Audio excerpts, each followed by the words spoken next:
Hombre ko naman, di ba? Isipin nyo, bakit maninira si Ivana ng pamilya? For what? For money? Can you still say na kailangan niya ng pera, na nangangailangan siya ng pera sa ganitong sitwasyon?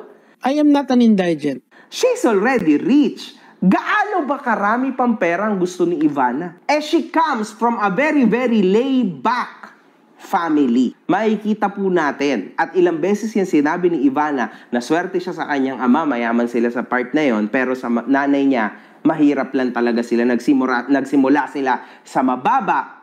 And in fact, mga kahombre ko, sanay si Ivana sa hirap. Kaya nga siya nagtrabaho, no, nag-grind big time sa pagiging artista, model, lahat na pinasok, no? Pero ngayon, mga kahombre ko, I don't think nakakailanganin ito ng ganito for almost how many years now? Kasi namamayagpag siya sa social media and sa TV. Diba? Endorsements. Why? I don't think so. It doesn't turn out quite good. Parang hindi siya nagko-connect sa isa't isa, no? Yung mga chismis kay Ivana. I don't think so. Sa tingin ko, mga kahombre ko, parang hindi. Sa tingin ko, ha?